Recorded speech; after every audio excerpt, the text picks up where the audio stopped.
My daughter Mary woke me up early in the morning, saying something about my husband Richard wanting to say goodbye. It was a shock to hear, and when I asked Mary for details, she insisted that Richard was planning to leave. Despite my doubts, Mary's serious gaze convinced me. We quickly packed and left our home. I'm Jennifer Smith, living with Richard and our 5-year-old daughter Mary. I met Richard in college, married him right after graduating, and became a housewife. However, when Richard's job plans fell through, I had to work. After Mary's birth, I quit my job, thinking I could focus on raising her. But things weren't smooth due to Richard's job instability. Richard struggled to find stable employment, and our financial situation became uncertain. Despite holding his current job for 4 years, our stability was questionable. When Richard came home, he handed me the month's living expenses with a smile, but it was always $500, not enough for our growing family's needs. I often wished he could contribute more, but his low monthly pay of $1,500 made it challenging. Despite the financial strain, asking for more seemed harsh, especially when Richard's smiling face made it even harder. After expressing my desire for more money to cover expenses, Richard reacted intensely, questioning if I expected him to give even more.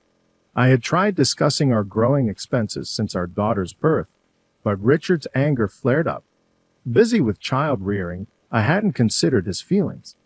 He suggested I find a better-paying job, dismissing my concerns. Richard, usually quiet and gentle to outsiders, played the traditionalist role at home. Any comment he disliked set him off, creating a bit of trauma for me. Now I walk on eggshells when talking to him. During one such moment, Mary, my little angel, comforted me, urging me to work hard. Despite working from home, money was tight, but Mary's support motivated me.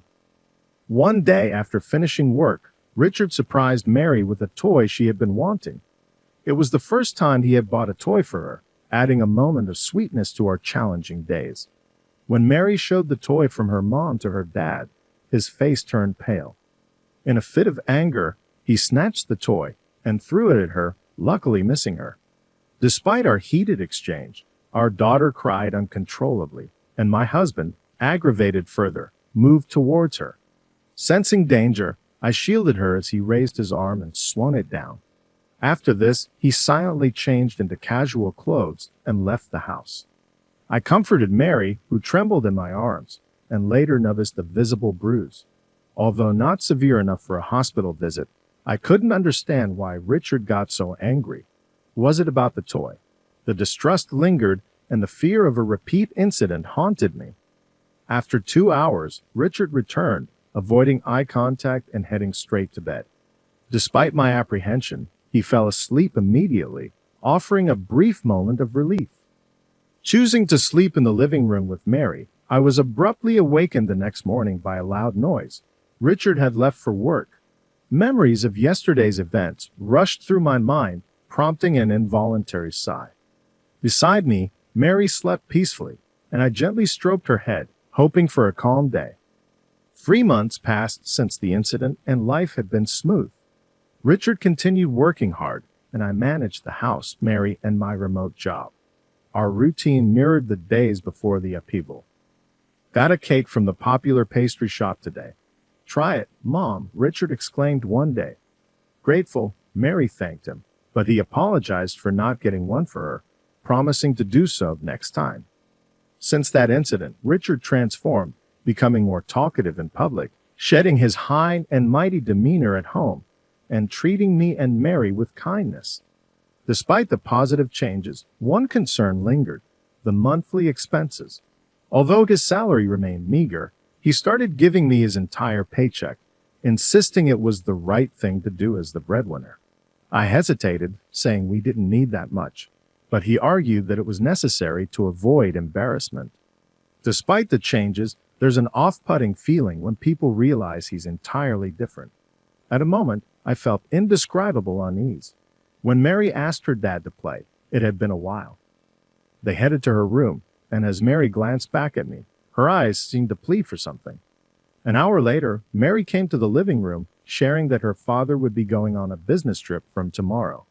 Surprised I hadn't been informed, a departure from his usual practice. When I asked him about it, he mentioned it was sudden, far, and involved secrets. His inconsistent explanations left me uneasy, but I went to bed that night. The next day, a clattering noise from the living room woke me up. Peeking in, I saw my husband getting ready for a business trip. He was leaving early to start work as soon as he arrived. Being early is good, but it's only 5 o'clock and why so soon? I questioned. His response was, well, I'm just a low-ranking employee. I should be there earlier than others. Saying this, he swiftly left for his business trip. His behavior felt off, and something seemed amiss. Just as I pondered this, our daughter suddenly woke up and declared, "You should divorce Dad now." I unintentionally expressed surprise at her early morning statement.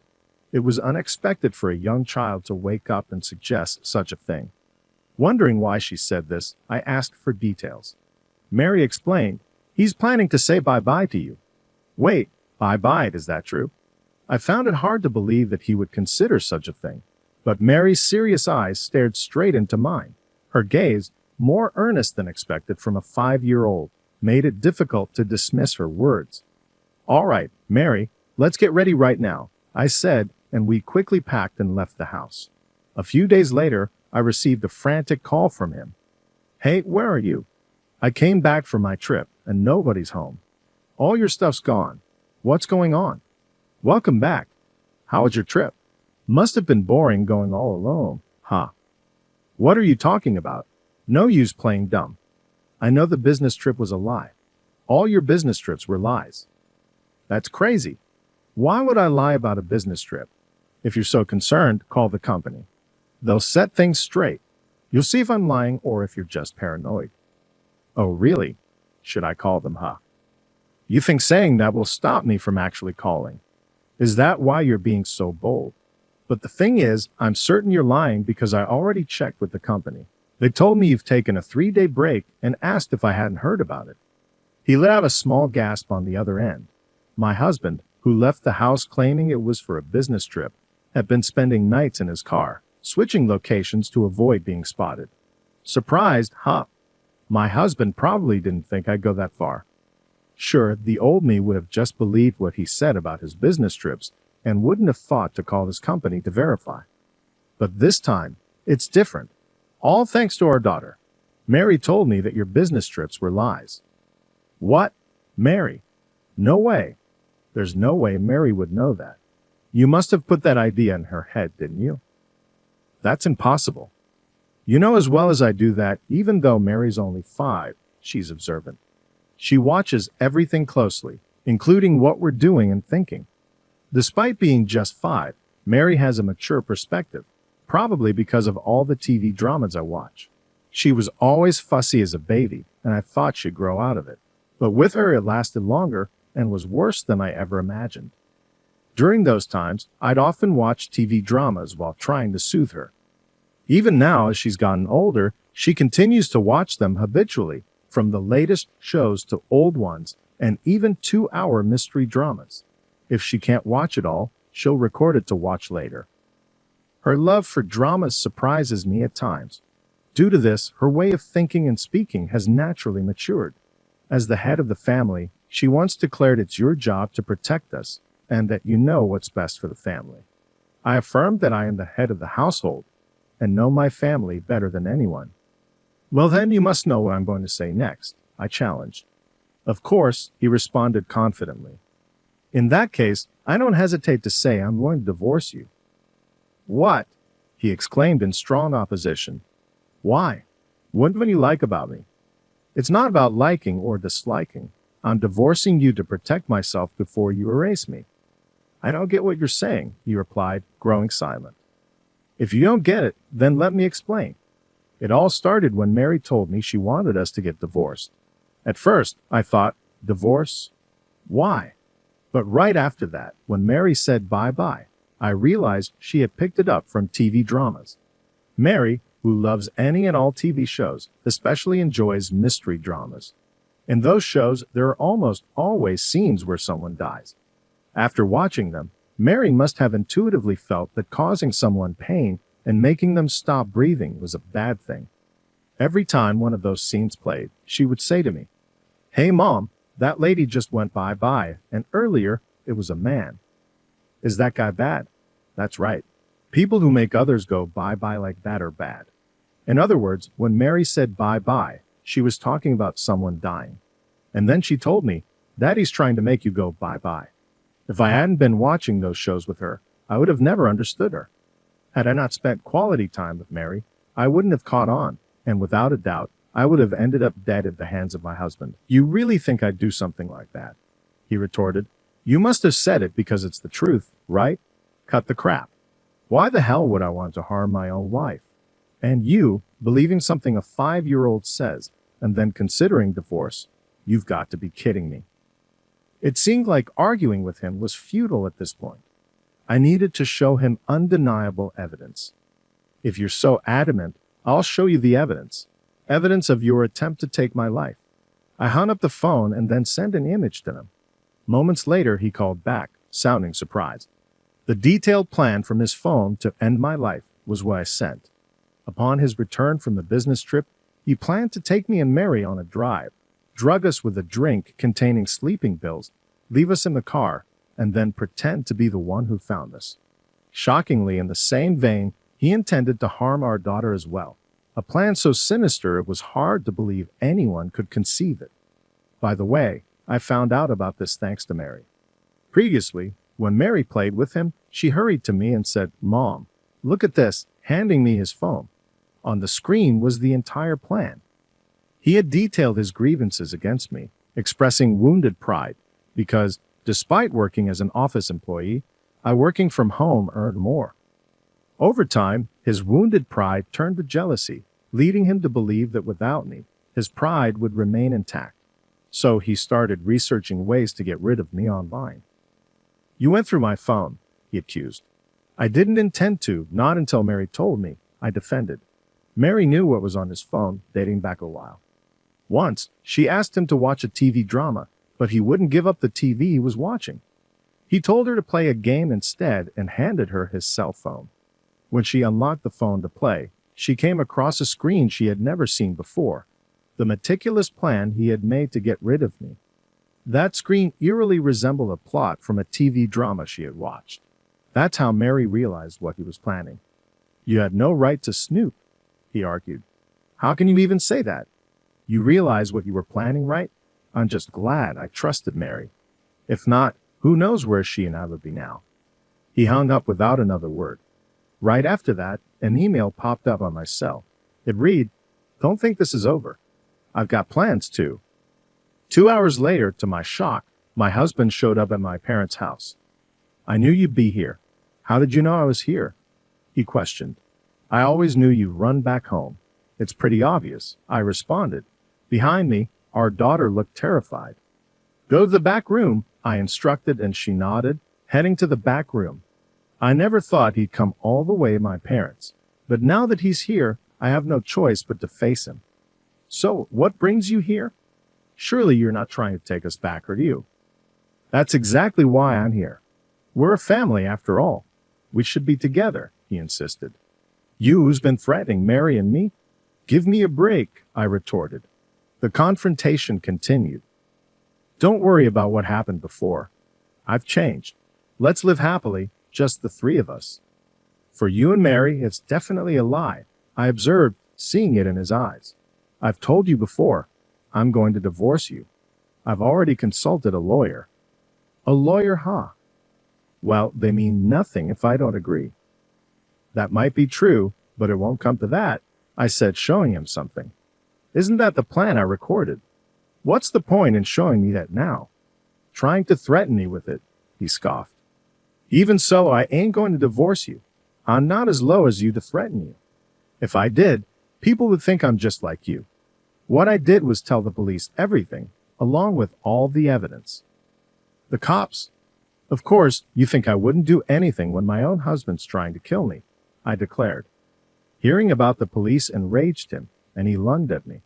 I tried to shut the front door in haste, but he forced it open with his strength.